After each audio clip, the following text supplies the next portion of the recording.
항상 전도할 때, 전도 나갈 때 고민하는 것들이, 제가 홍보글에도 썼지만 뭘 전해야 될지, 복음의 선명한 내용이 있어야 되고, 또 어떻게 누구에게 전도해야 될지 전도의 방법 있어야 되고요. 그리고 정말 이것이 지속되기 위해서는 한 번의 열정으로 끝나지 않고 지속되기 위해서는 어떤 방향과 목적성이 분명해야 된다. 이 세 가지가 있어야 되는데, 이제 복음에 대한 내용을 방금 시간까지 나누었고, 이제 우리가 정말로 예수님이 그리스도라고 하는 어떤 선명한 복음, 그 믿음을 가지고 있다면 이제 전도를 해야 되는데 어떻게 전도할 것인가. 11강 그 전도에 대해서, 성경이 말씀하는 전도에 대해서 이야기를 나누려고 합니다.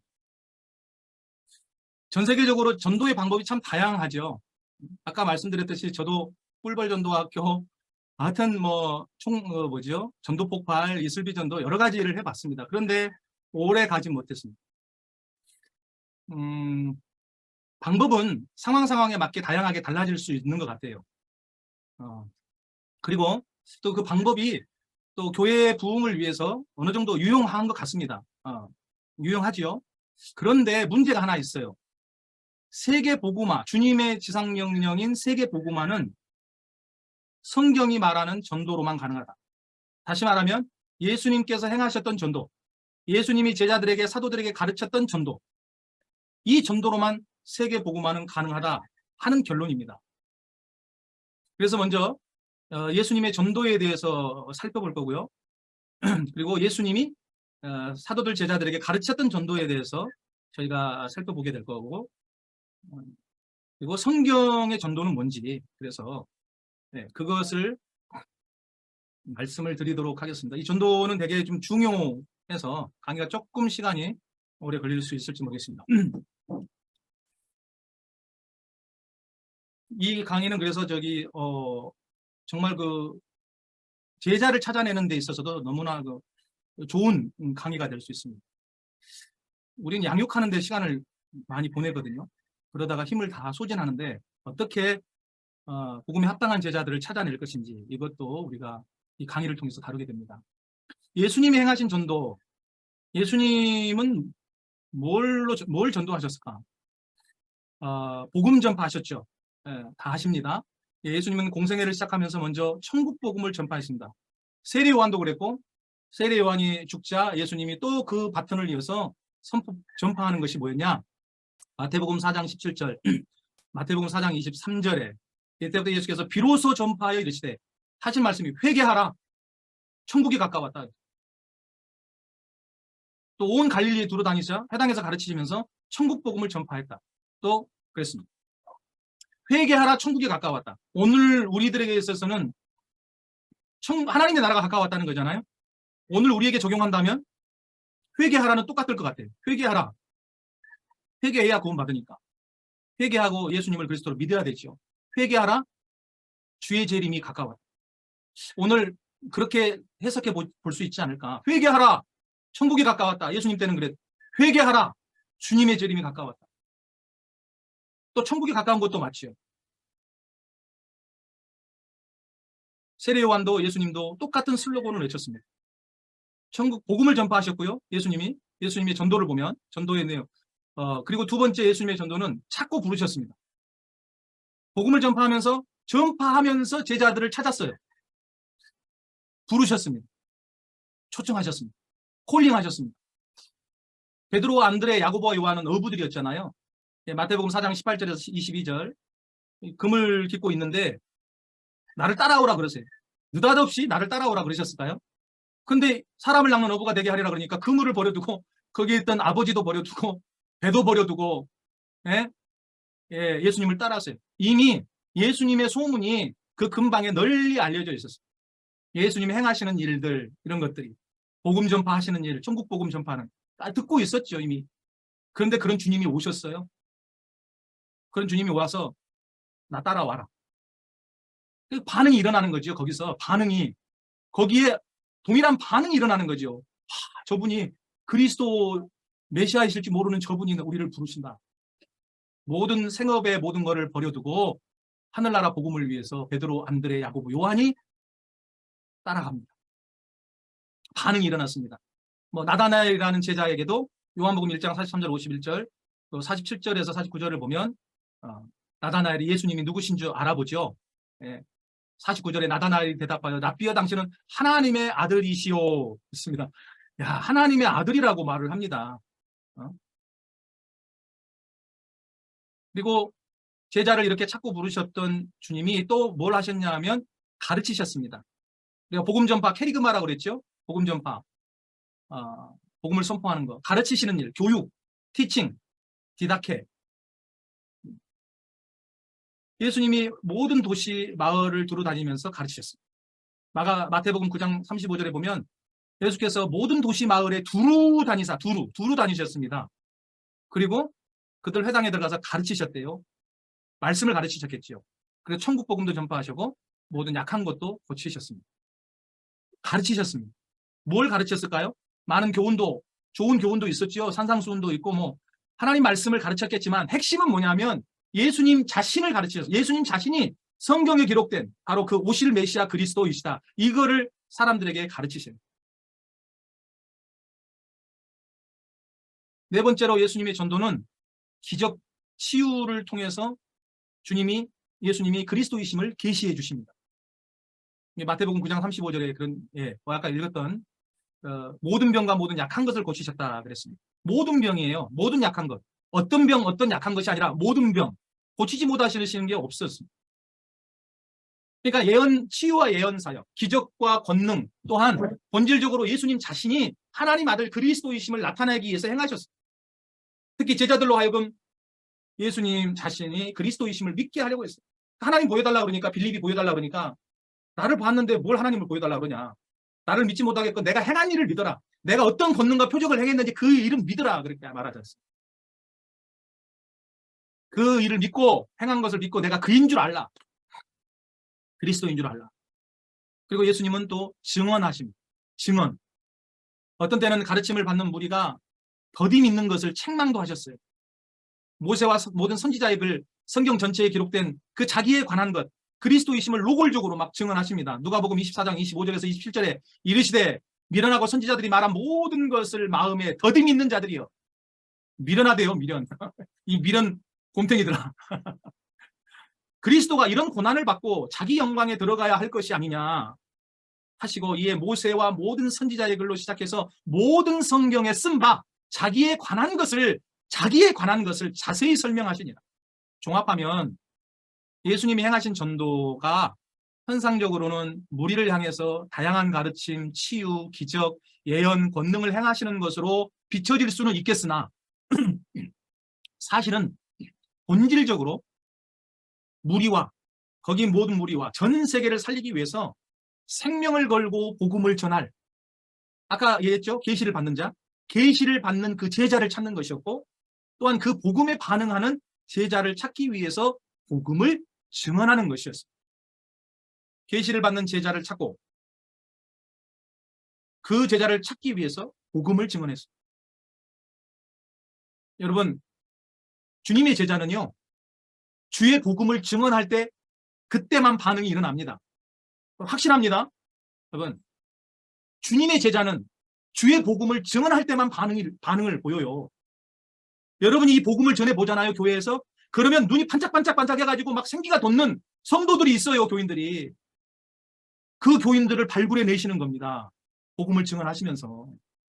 그리고 그들을 특별히 따로 마치 그 모든 무리에게 예수님이 복음을 증언하셨지만 그 중에 12제자, 특별히 그 중에서도 3명, 베드로, 야고보, 요한 이렇게 선별해가지고 데리고 다니시고 훈련시키시잖아요. 예수님의 훈련 방법 그대로 쓰시면 됩니다.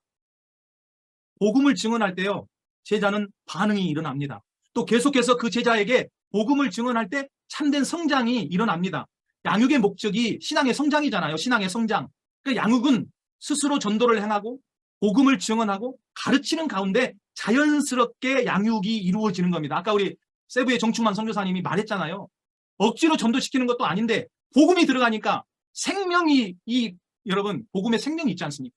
복음을 생명으로 받으니까 그 아이들이 주님의 제자가 돼서 나가서 동네 방방곡곡에 가서 복음을 전하고 그래가지고 교회 뭡니까? 교회의 그 자리가 마련이 되고 그곳에 지금 평화의 집 샬롬 센터가 세워지고 있다고 그러지 않습니까? 복음이 생명이면 생명은 스스로 자라게 되어 있습니다. 복음만 들어가면 그게 자라나게 되어 있어요. 억지로 시킬 필요가 없는 거예요. 너 이렇게 저렇게 할 필요가 없는 거예요. 복음이 생명이니까 그 생명이 자라나면서 움직이기 시작하는 거예요. 가만히 있을 수가 없는 거예요. 진짜 제자는, 복음을 생명으로 받는 제자는 가만히 있을 수가 없어요.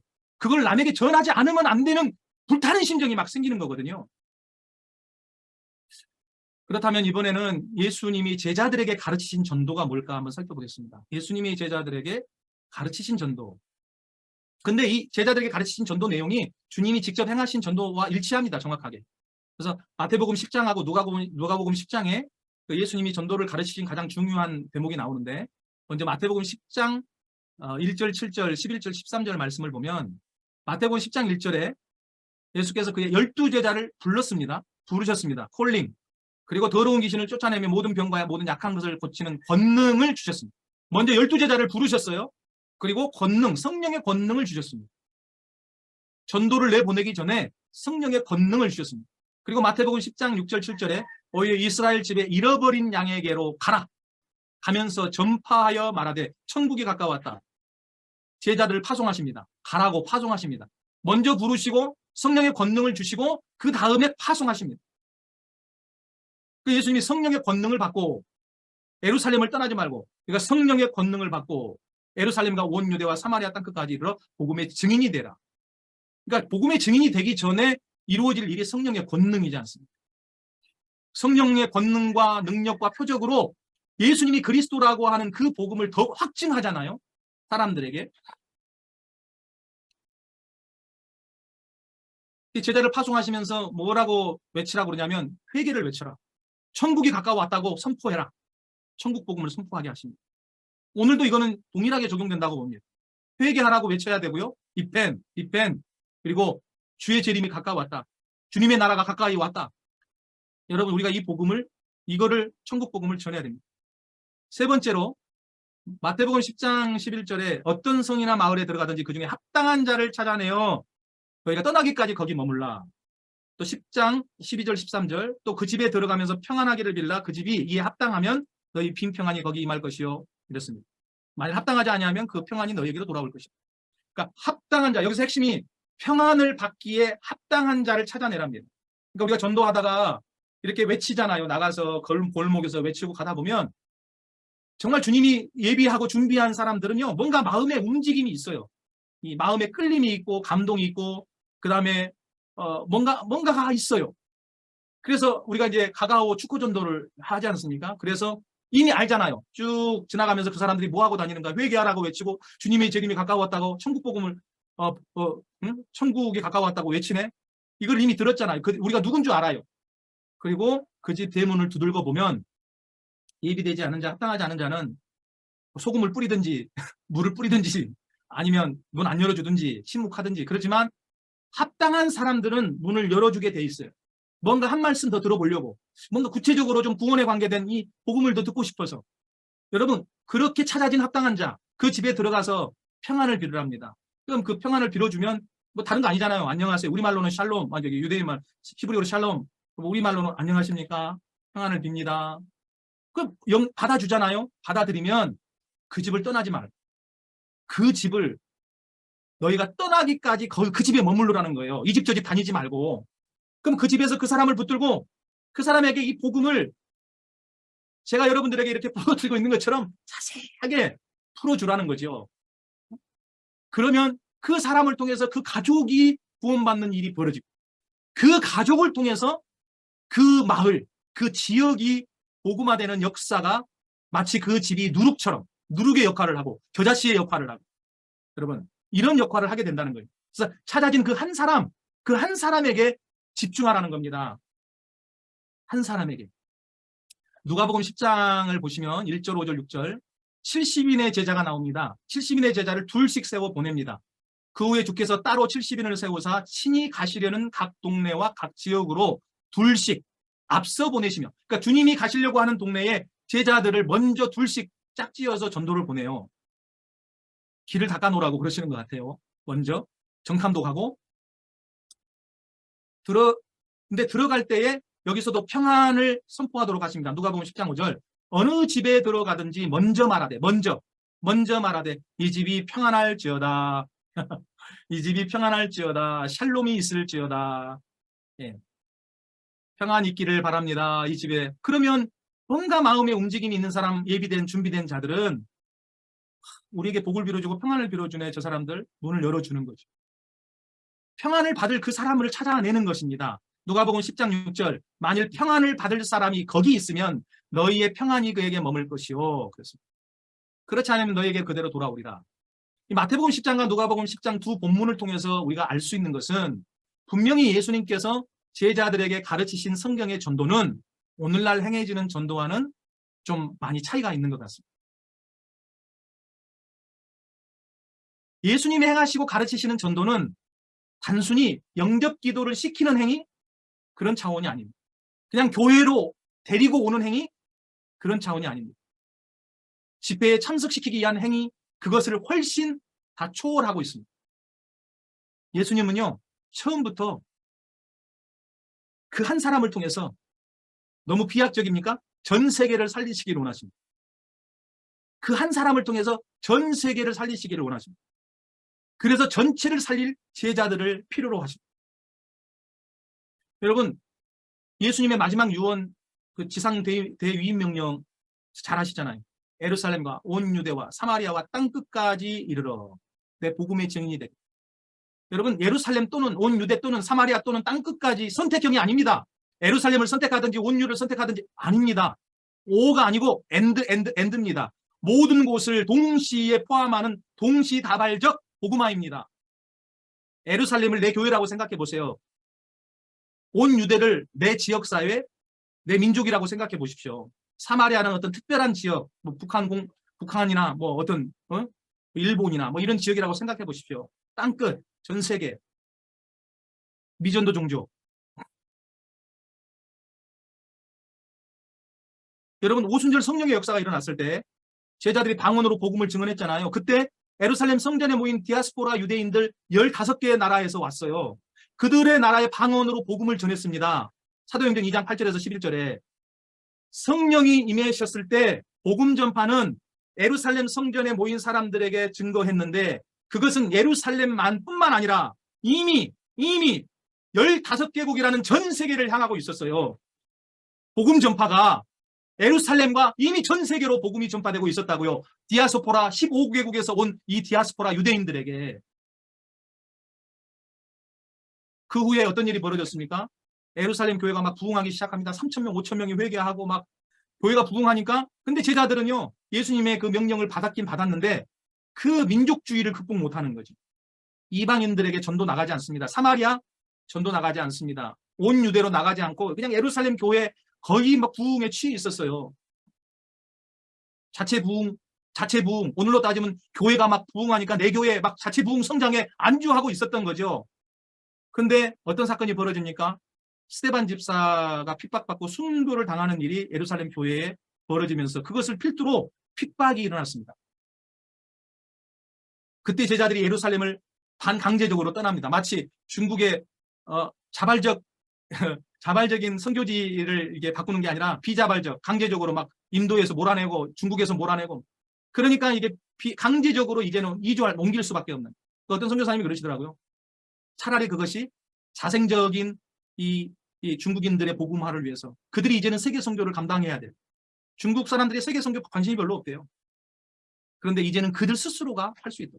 또 선교사님들은 선교사님들대로 다 또 흩어져서 하나님이 또 예비하신 곳으로 떠나서 또 복음을 증언하는 그게 하나님의 은혜다. 핍박도 이렇게 말씀하시더라고요. 저도 긍정했습니다.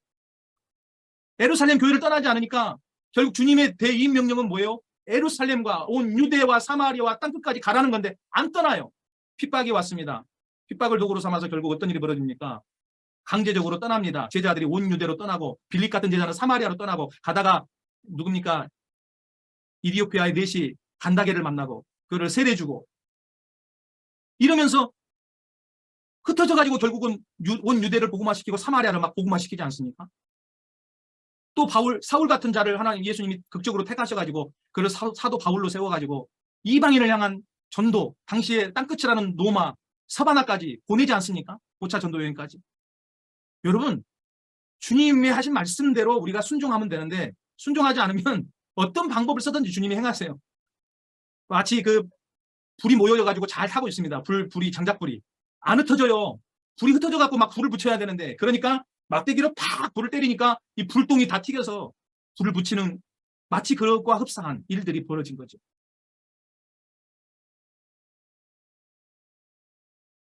이처럼 예수님의 전도는 처음부터요, 예루살렘, 온 유대, 사마리아를 뛰어넘어 전 세계를 향한 것이었어요. 전 세계를 살릴 복음 전도, 세계 복음화였다고요. 그래서 예수님은 전체를 살릴 제자를 필요로 하셨고 그런 제자를 찾고 계십니다. 근데 우리는 자꾸 내 교회 부흥에만 집착해요. 아니, 요즘 같으면 내 교회 부흥에라도 집착하고 열심을 냈으면 좋겠어요. 내 교회 부흥이라도. 그런 열심조차 사라져가고 있으니까 안타깝죠.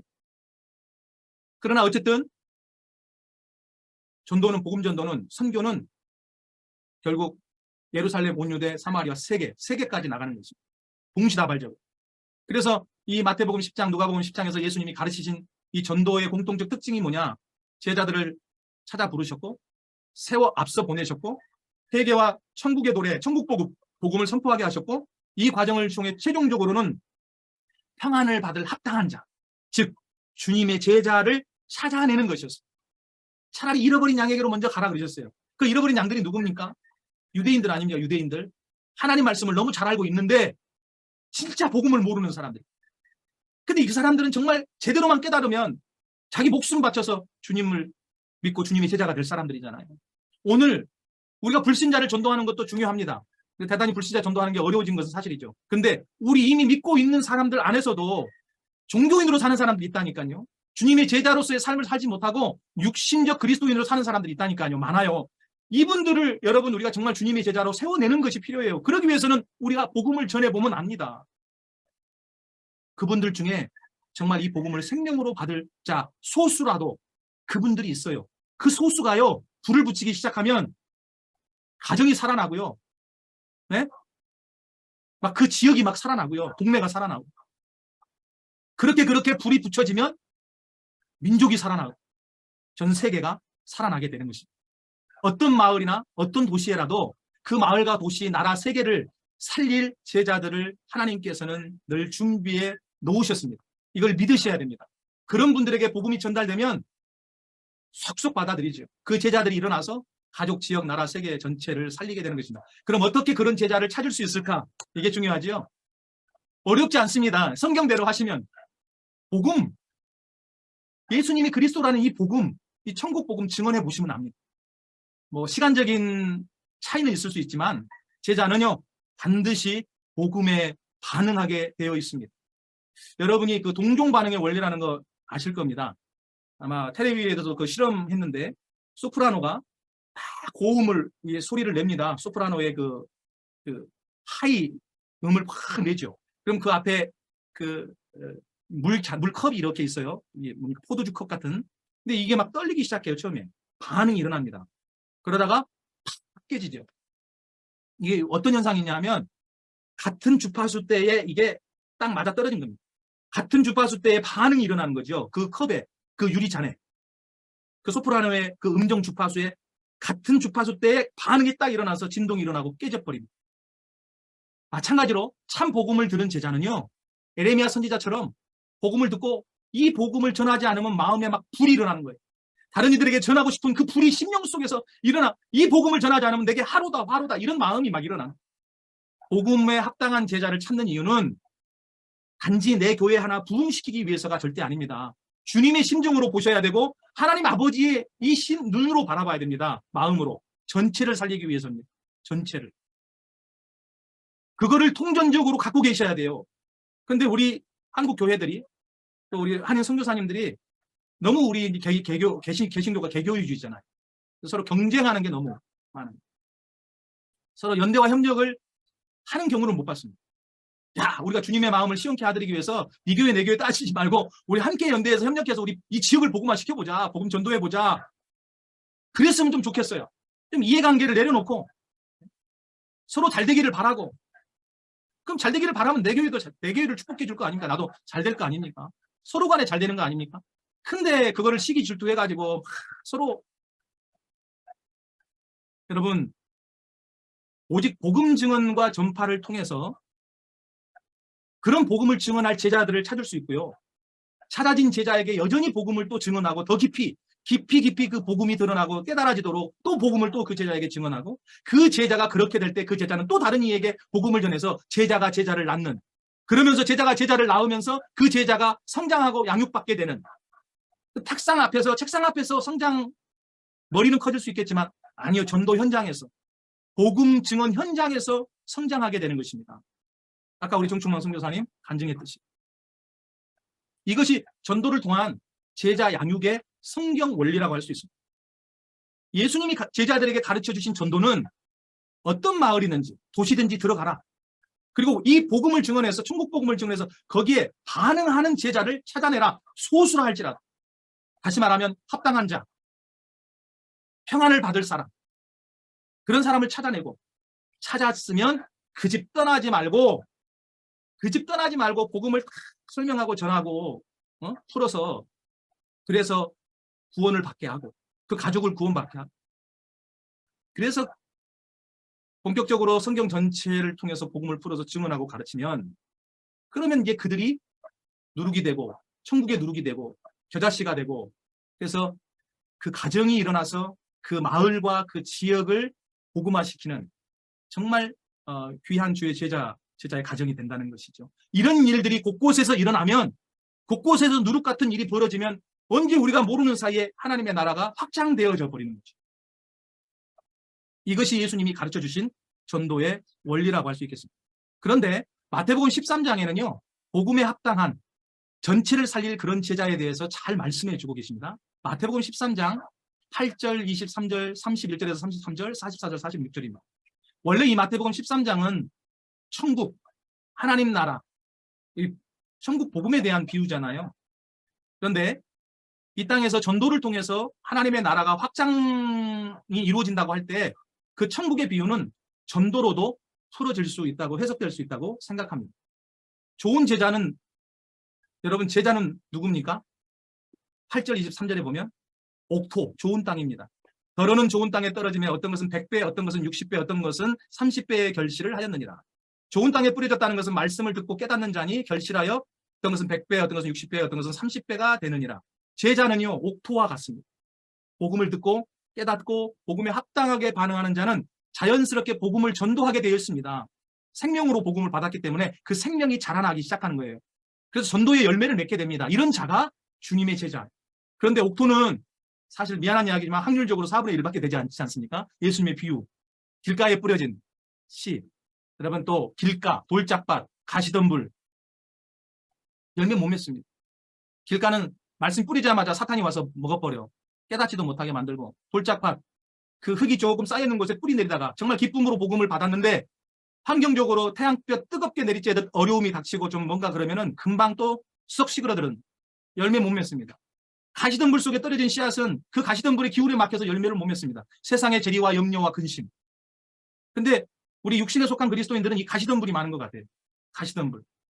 육신의 이 문제들, 세상의 재리와 염려와 근심, 먹고 사는 문제, 자녀 교육 문제, 하여튼 뭐 이런 문제. 그래서 결국은 결실을 못 맺는, 신앙적으로. 근데 결국 결실을 맺는 것은 옥토입니다.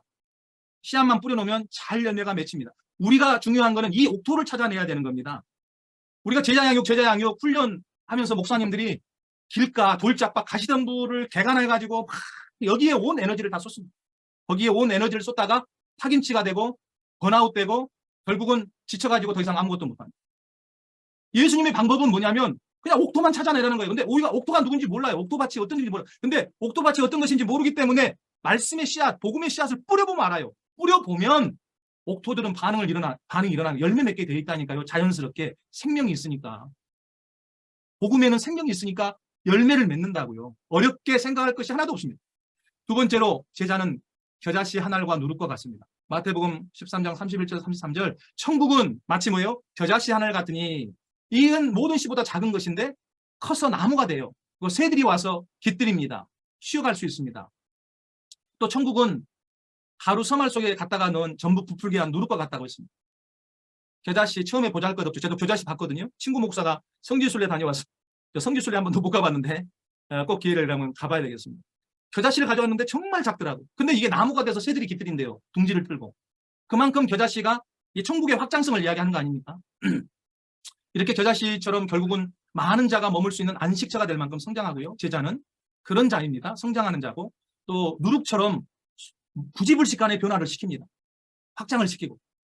밀가루 속에 이곳저곳에 누룩이 숨어 있잖아요. 숨겨져 있잖아요. 그 밀가루 전체를 부풀어 오르도록 변화를 일으키는 존재예요. 그래서 세상 이곳저곳에 곳곳에 숨어 있는 제자들은 세상 전체를 복음으로 변화시키는 누룩과 같은 존재들입니다. 또 마태복음 13장 44절 밭에 감추인 보화라고 있습니다. 천국은 마치 밭에 감추인 보화 같으니, 보화니까 어때입니까? 발견한 후에 숨겨둬요. 아마도 이 사람이 남의 밭에서 일을 하는 소작인이었던가 봐요. 남의 밭 일을 해주는. 근데 거기에 보화가 발견된 거예요. 그러니까 감춰두고 가서 기뻐하며 돌아가서, 기뻐 티를 내진 않았겠죠? 자기 소유를 다 팔아가지고 그 밭을 사버렸습니다. 그러면 그 밭에 감추인 보화는 자기 거가 되는 거죠. 또 13장 46절에 극히 값진 진주 하나, 그거를 발견하며 자기 소유를 다 팔아 그 진주를 삽니다. 여러분, 제자는 밭에 감추인 보화와 극히 값진 진주 하나와 같은 존재입니다. 물론 아까도 말씀드렸듯이 정말 복음이, 예수님, 이 천국 복음이 정말 밭에 감추인 보화이고 진짜 값진 진주잖아요. 예수님의 비유는 그거에 대한 비유였거든요. 오리지널 원래는. 그래서 그 복음을 발견하고 그 기쁨, 그 구원의 복음 때문에 기뻐서 자기의 세상적으로 지금까지 소중하게 생각했던 것을 다 배설물처럼 여기고, 사도 바울의 고백처럼 쓰레기처럼 여기고, 이제 내가 아는 건 예수님의 십자가 그리스도만 내가 알기로 작정했다. 이런 어떤 삶의 자세가 바뀐 거 아닙니까? 땅의 가치를 소중하게 여겼던 자가 하늘의 가치를 알고 땅에서 하늘로 바라보는 그런 삶으로 바뀌지 않습니까? 근데 전도라고 하는 것에 포커스를 맞춰보면 이 밭에 감추인 보화, 극히 값진 진주는 정말로 이 복음에 반응하는 진짜 제자, 주님의 제자, 이런 제자 하나를 찾아내고 발견하면 기쁨이 충만하고, 그 제자 하나가 너무나 소중해서 자신의 것들을 팔아서 이런 제자에게 모든 것을 걸고 투자할 수 있는, 여러분, 그런 멋진 그리스도인, 또 우리 선교사님 목사님들 됐으면 좋겠습니다. 이런 제자가 세상을 복음으로 변화시키고 살릴 수 있는 귀한 자이기 때문에 그렇습니다. 제자는 복음이라고 하는 밭에 감추인 보화, 복음이라고 하는 극히 값진 진주 하나를 또한 발견한 자입니다. 정말로 아까 말씀드렸듯이 밭에 감추인, 복음이라는 밭에 감추인 보화, 복음이라는 극히 값진 진주 하나를 발견한 자가 제자이지 않습니까? 이런 복음을 발견한 제자는 복음을 발견한 것이 너무 기쁘고 소중하고, 그래서 이 복음을 위해 자신의 모든 것을 다 팔아 이 복음을 위해 헌신한. 왜냐하면 이 복음이 그 어떤 것보다 소중하고 자기 생명과도 같은 것을 알기 때문에 복음을 위해 모든 것을 팔고 모든 것을 버릴 수 있는 제자가 되는 것입니다. 우리가 9월에 그런 분들을 만날 거예요. 네, 9월에 2박 3일 성경의 복음 사경회를 하면서 100개국의 이런 삶의 자세로 복음을 증언하면서 정말 100개국의 문이 열려져서 제자들을 찾아서 함께 지금 연대와 협력을, 교단과 교파, 단체를 초월해서 함께 이 세계 복음화를 이루고 있는 팀들을 여러분이 만나서 그분들의 증언도 듣고, 또 성경의 이 복음 12강뿐만 아니라 27강, 아까 우리 최규성 선교사님 증언했지만 정말 그게 더 은혜돼요. 더 깊이 자세하게 풀어서 이 12강은 좀 어렵습니다. 그래서 사역자, 목회자들이 먼저 이렇게 들려주는 것인데, 정리하면 제자는 열매 맺는 좋은 땅, 옥토입니다. 옥토는 제자의 마음밭이에요. 말씀, 복음의 씨앗을 뿌려보면 옥토인지 아닌지 알 수 있습니다. 올바른 복음 전할 때 반응을 보이는 자가 있습니다. 또릿또릿하고 막 열정이 일어나는, 그리고 열매를 내는 자가 있습니다. 이런 분들이 옥토고 제자입니다. 제자는 처음에 보잘것 없습니다. 겨자씨처럼 초라해 보입니다. 그런데 결국 많은 자가 머물 수 있는 안식처가 될 만큼 성장합니다. 제자는 결국에는 처음에는 보이지 않는 것처럼 보이지만 전부를 변화시키는 누룩과 같습니다. 세상 전체를 복음으로 변화시키는 자입니다. 제자는 밭에 감추인 보화입니다. 모든 것을 팔아서 투자할 만한 가치가 있습니다. 마찬가지로 제자는 극히 값진 진주 하나와 같습니다. 또한 제자는 복음이라는 극히 값진 보화와 진주를 발견하고, 이 복음을, 이 값진 보화와 진주의 가치를 알고 이 복음을 취하기 위해서 자신의 모든 것을 팔아버릴 수 있는 자, 복음을 자신의 생명처럼 여기고 이 복음을 위해 모든 것을 버리고 심지어 자신의 생명까지도 내놓을 수 있는 자, 제자입니다. 마지막으로 예수님이 기뻐하시는 성경의 전도는 과연 뭘까? 성경의 전도, 제가 여기 제자 찾기, 제자 삼기라고 하는 서브타이틀을 달아보았어요. 성경의 전도는 한마디로 내 교회만이 아니라, 한 지역만이 아니라, 내 교회를 중심으로 한 지역만이 아니라 전체를 동시적으로 살리기 위해서 세계 방방곡곡에서 제자를 찾는 것입니다. 또 복음을 받아들이는 자, 복음의 반응을 보이는 자, 천국 복음에 합당한 자, 평안을 받을 사람, 예비된 자, 옥토, 전도의 문들입니다. 이들이 제자입니다. 그런데 성경은 이런 제자를 뭐라고 말하고 있느냐 하면 아까 말씀드렸던 계시를 받는 자랍니다. 성경의 전도는 계시를 받는 제자를 찾아내는 것입니다. 이게 첫 번째 전도의 방향입니다. 우리가 전도의 방향, 누구에게로 가지? 예, 방향이죠. 계시를 받는 자를 찾아내시면 됩니다. 마태복음 11장 27절, 누가복음 10장 20절에 계시를 받은 자 외에는 아버지를 아는 자가 없다고 그러지 않습니까?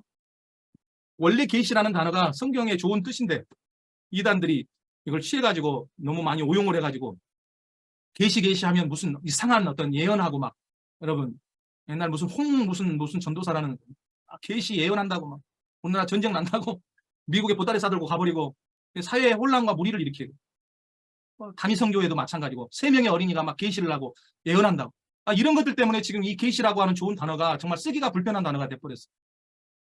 계시란 하나님 자신을 스스로 우리에게 나타내 보이시는 겁니다. 계시란 가려지고 덮어져서 알 수 없도록 감추인 것을 드러내어 보여주는 것을 말합니다. 하나님께서 자신의 영원하신 영광과 능력은 물론이고 그분의 본질과 속성 등을 여러 가지 형태로 나타내시는 사역을 총괄해서 표현하는 것입니다. 계시의 방법에 따라서 자연계시, 초자연계시도 있고 계시의 성격과 대상에 따라서 일반계시, 특별계시가 있죠. 일반계시는 창조의 기초에서 모든 인류를 대상으로 주시는 계시죠. 자연법칙, 인간의 역사, 인간의 양심 통해서 하나님 자신을 나타내십니다. 특별계시는 직접적인 하나님의 말씀, 나타나심, 이적, 초자연적 방법으로 계시하는 내용인데 하나님의 기적적인 방법을 통해서 자신을 계시하기로 선택한 방법입니다. 성경도 특별계시 중에 하나죠. 성경의 기록. 성경의 메시아 그리스도의 언약, 예수님의 치유, 귀신 축출, 기적과 권능 등이 이것에 해당됩니다. 그런데 예수님은요, 오직 계시를 받은 자 외에는 하나님 아버지를 아는 자가 없대요. 즉 계시를 받는 자 외에는 예수님을 그리스도로 믿는 자도 없답니다. 믿음은 계시적 차원이라고 할 수 있습니다. 깨닫게 해주셔야 깨달아지고 믿게 해주셔야 믿게 되어집니다. 그래서 이거는 모든 사람에게는 열려있지만, 구원은 모든 사람에게 열려있지만 구원이 모든 사람의 것은 아닌 것 같습니다. 갈라디아서 1장 11절 12절에 형제들아 내가 너희에게 알게 하노니 내가 전한 복음은 사람의 뜻을 따라 된 것이 아니니라. 이는 내가 사람에게서 받은 것도 아니요 배운 것도 아니요 오직 예수 그리스도의 계시로 말미암은 것이라. 사도 바울이 다메섹 도상에서 충격받고 또 아라비아에 가서 3년 동안 그 자신의 그 비늘, 지금까지 있었던 잘못된 비닐들, 복음을 보지 못하게 했던 그 하나님의 그리스도의 영광의 복음의 강체가 비춰지지 못하게 했던 그 눈의 비닐들 같은 것들을 다 씻어내는 시간들이 한 3년 걸렸지 않습니까? 복음의 눈을 뜨는 시간, 깨닫는 시간, 계시받는 시간, 주님의 직접적인 가르침을 통해서 3년 동안 그는 주님으로부터 이 복음을 깨우쳤습니다. 예수님이 그리스도라고 깨달아지고 믿어지는 것이 이처럼 계시적 차원임이 확실합니다. 이처럼 복음을 전해서 듣는 자들 중에 계시를 받는 제자를 찾아내는 것, 성경의 전도 첫 번째 핵심 사역입니다. 그런데 우리는 누가 계시를 받는 제자가 될지 알 수가 없어요. 옥토가 누군지 어떻게 압니까? 그러니까 일단 복음을 전해봐야 되는 거죠. 복음을 전해보면 계시를 받는 자는 어떤 형태로든 반응을 보입니다. 하나님께서 은혜 주셔서 복음을 깨닫게 하시고 믿게 해주시는 자들이 극히 소수일지라도 반드시 복음을 듣는 자들 중에 있습니다. 세계 어디를 가나 계시를 받는 자들이 있습니다. 복음 들을 때에 하나님께서 영생 주기로 작정된 자들은 다 믿습니다. 자주장사 루디아 같은 여자가 그런 경우입니다. 그래서 1차적으로 복음을 전해서 듣게 하는 것, 노출시키는 것, 무엇보다 이게 중요합니다. 여러분, 내가 외모로 사람을 취하지 말라고 그랬잖아요. 저 사람 구원받을 사람, 아닌 사람. 아닐 것 같아. 복음 전하면 저 사람 정말 조폭 같아. 흉악해 보이는데 구원 문턱도 못 갈 것 같아. 여러분, 사실 제가 그랬던 사람 중에 한 사람이었어요. 제가 이제 가족 이야기를 좀 하는데 저의 막내 매형이 익산에 사시거든요. 근데 이 막내 매형의 모습이 그냥 상상만 하십시오. 경찰들 항상 검문 검색, 어떤 검문 검색을 하더라도 어떤 종류의 검문 검색을 하더라도 우리 막내 매형이 걸려요. 외모가 그렇게 생겼어. 완전 깍두기. 예. 이렇게 검정색 슈트를 입혀놓고 검정 구두 신고 머리도 쫙 스포츠 머리 딱 깎은데 목소리는 무슨 화통 삶아 먹은 처럼 작게 말하는데도 목소리가 막 쩌렁쩌렁 울리는 거예요. 등치는 작은데 다 부져가지고. 아, 내가 그거 보면서 우리 저 매형이 복음을 받을까 믿음을 받을까 그때 믿지 않았던 사람이거든요. 근데 제가 만날 때마다 그분을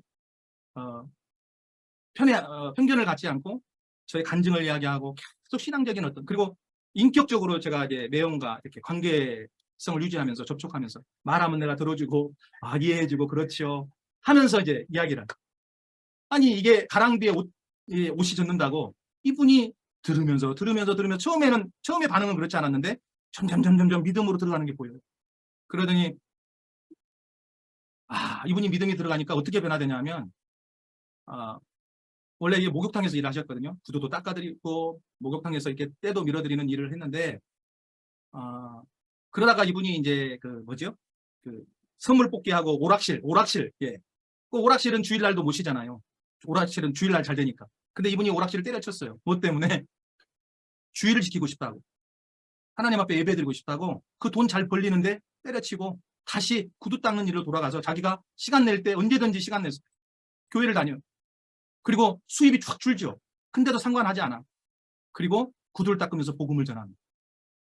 저희가 선교사로 나오던 2010년, 10년에 부산에 가서 둘째 누님 가족들, 거기에 우리 형제 가족들이 다 모였어요. 주일날이 됐는데 아침에 예배를 제가 인도를 했습니다. 가족들이 모여서 예배 드리는데 갑자기 마음에 막내 매형 기도를 시키고 싶은 거예요. 근데 이분이 다 성령의 감동이 하나 감동. 다 미리 기도문을 다 준비해 놨더라고요. 근데 기도문을 읽는데 이제 우리를 이제 보내는 입장에서 선교지로 울어요.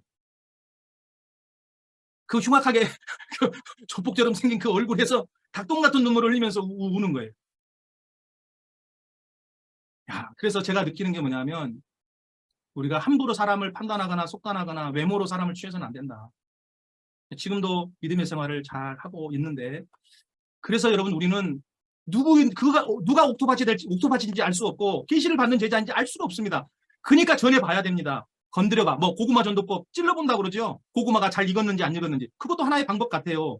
건드려보는 거지 않습니까? 복음으로 찔러보면 반응이 어쨌든 간에 나타나는 거죠.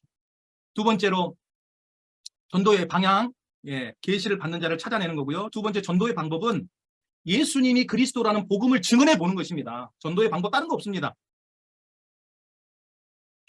여러분, 주님 다시 오실 길을 만드는 유일한 길은 복음을 모든 민족에게 증언으로서 온 세상에 전파하는 것입니다. 그제야 끝이 오고 주님 다시 오시죠. 복음을 세계 곳곳에서 증언하다 보면 계시를 받는 제자들이 찾아지고 제자를 통해서 복음은 또다시 가족과 지역과 나라를 넘어 전 세계로 증언되고 전파될 것입니다. 그렇게 해서 믿기로 작정된 자들은 다 구원을 받게 될 것입니다. 그렇게 세계 복음화가 완성될 때 주님 다시 오십니다.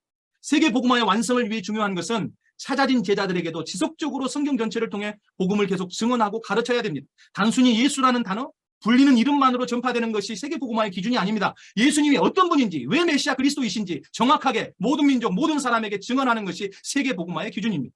복음이신 예수님을 하나님의 아들 그리스도로 정확하게 증언했던 성경의 대표적인 인물들이 있잖아요. 세례 요한이 그랬고, 요한복음 1장 7절, 8절, 1장 15절, 1장 32절, 1장 34절 하나님의 아들 그리스도를 증언하잖아요. 이분들이 다 세례 요한이 빛에 대하여 증언하고 이 사람을 가리켜 그에 대해서 증언하고 주님에 대해서 요한이 또 증언하고 그가 하나님의 아들이심을 증언하고 두 번째로 사마리아 그 수가성 여인이 예수님을 그리스도로 증언하잖아요. 자기의 행한 모든 일들을 알고 있는 그 예수님, 이분이 메시아 그리스도. 동네 사람들에 가서 막 나팔을 붑니다. 내가 그리스도 메시아.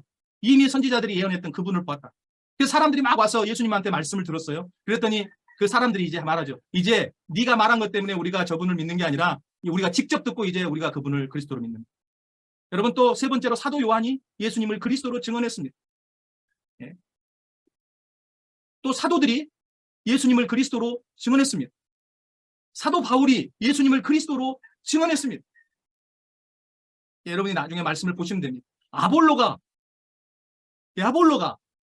예수님의 불세례를 알고 정확하게 이 복음을 깨달은 뒤로 성경으로서 예수는 그리스도라고 증언해서 유대인들을 능히 이겼습니다. 성경 자체가 증언합니다. 요한복음 5장 39절 너희가 성경에서 영생 얻는 줄 생각하고 성경을 연구하거니와 이 성경이 곧 내게 대하여 증언하는 것이나 예수님에 대하여 증언하고 있습니다. 성경 자체가 예수님 자신이 증언하고 있습니다. 마가복음 14장 61절 62절에 예수께서 62절에 대제사장이 묻지요. 네가 찬송받을 네 아들 그리스도냐? 예수께서 이르시되 내가 그니라. 마태복음 26장 63절 64절 대제사장이 네가 하나님의 아들 그리스도인지 우리에게 말하라. 그러니까 64절 예수께서 네가 말하였느니라.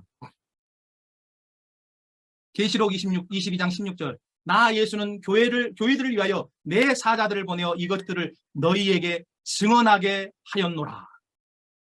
예수님이 교회들을 위해 당신의 사자들을 보내 마지막 때 되어질 일들과 예수 그리스도가 구세주와 심판주로 이 세상에 다시 오실 것을 증언하게 하셨다고 말씀하셨습니다.